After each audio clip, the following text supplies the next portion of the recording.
Howdy, howdy, howdy, this is JL for some more weekly Shonen nonsense. We are reading through Weekly Shonen Jump's comics for March 12th, 2023. Let's get to it. Alright, starting out with One Piece chapter 1077. We're really getting into Egghead this week, basically now giving more evidence that Egghead is going to be the next Ohara. Sentomaru sending everyone away, trying to avoid any casualties. Luffy and Zoro with Luigi and Kaku fighting with the Seraphim, having a hard time because, they're Lunarians. Zoro coming in clutch, though really a little bit too late for that with his knowledge of Lunarians. Nami fights off the young Jinbei, though, of course, not really succeeding very well, but Sanji comes to the rescue, fighting Jinbei Jr. We have Boa, wiping out basically everybody else. And we get into the Devil Fruit Lab where Shaka gets shot. But by who? And for what reason? The intrigue boils up. So let's see what happens next week. Now on to Jiangshi X, Chapter 8. This is getting tiresome. A lot of hard nouns are being thrown at the audience for this one, just for a dad fight. And I'll be honest, not a really good one either. Literally just talk about philosophy. The villains making points, hey, the world sucks, we want to bring light to the world, bring a shining path, as it were.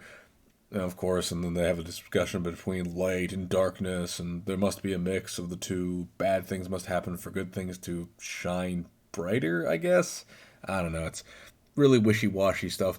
Either way, it did end in a Sun Wukong stand thing being chopped in half, so it's getting there. Hopefully the action can bolster this further. Next up is Fabricant 100, Chapter 13. Bottom floor, menswear half off, as the villain gets flung through the floor and cut in half somehow. It's not really explained. But he comes back together, also not really explained. I mean, how does a kid's blood make them come back together and reform? Like, is this kid immortal? Like, are we gonna get to that point in the story? Either way, the fight keeps continuing. The special eyes allowing him to see everything, and Ashibi just going in for the getting hit move, which I guess pisses the 100 off enough to fight harder next chapter. Cool. Ichigoki's Under Control, Chapter 14, Senpai. So we get introduced to this kid, Kanade, kind of a femboy, who wants to become a mad scientist with the help of his senpai.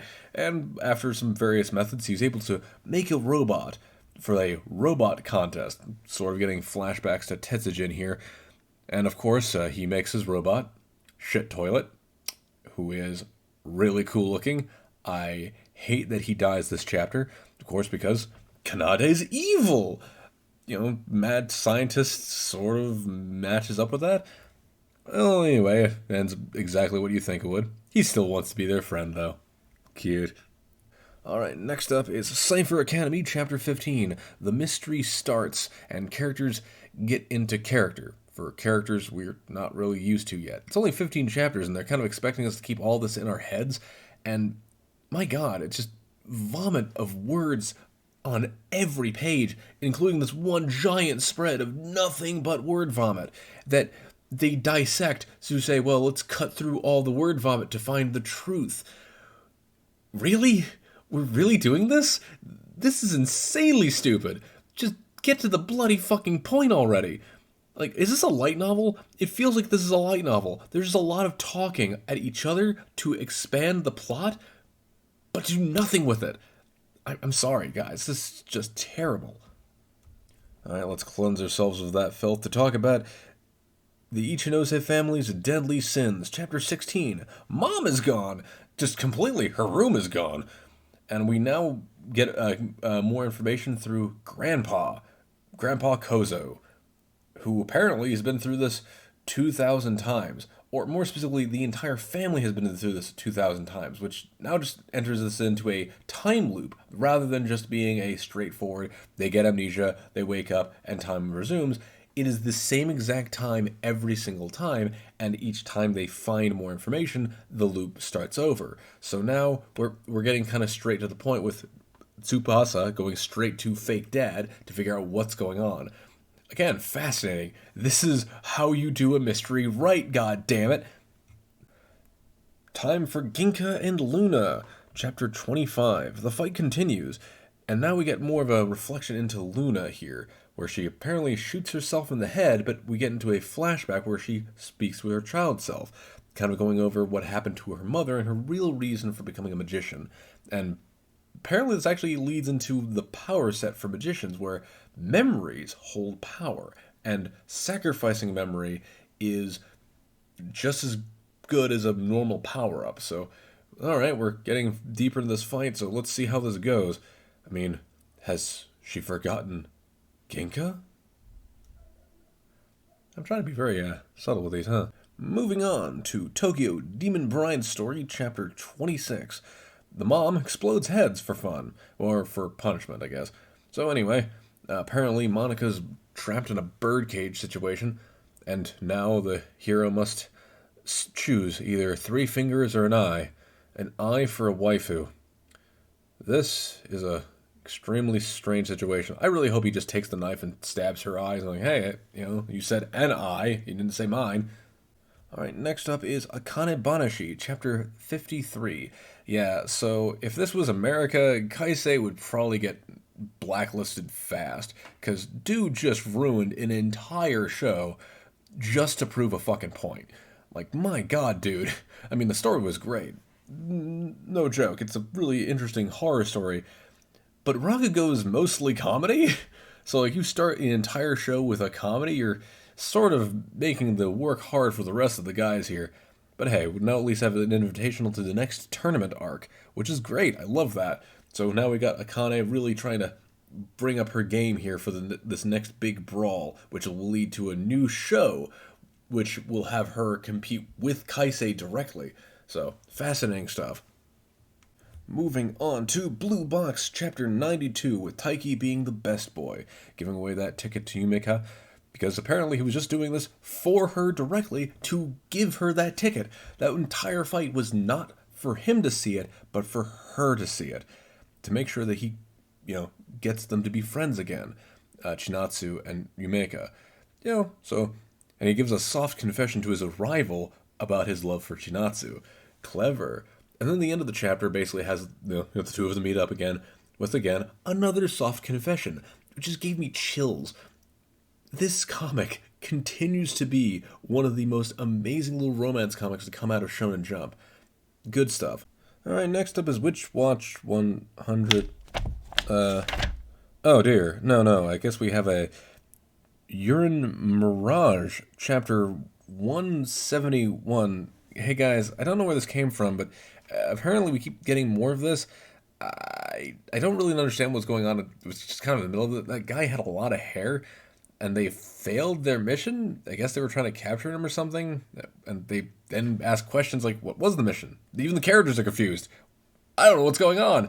And apparently this kid has the sword and a stone, which is called the Mirage, I guess, and like they pull it out and it becomes the Urine Mirage. But apparently this like Lionhead dude is actually Frankie. I mean, guys, you gotta tell me what's going on with this. I don't understand. I don't follow it at all. Alright guys, we're gonna have to talk about Sakamoto Days, chapter 110, but first I need to talk about this popularity poll. 5th? Sakamoto is 5th? How dare they? This guy, you've seen what this guy can do with a pencil, with a credit card, and he got 5th? I mean, sure, Shin's great and all, but, I mean, guys, it's Sakamoto.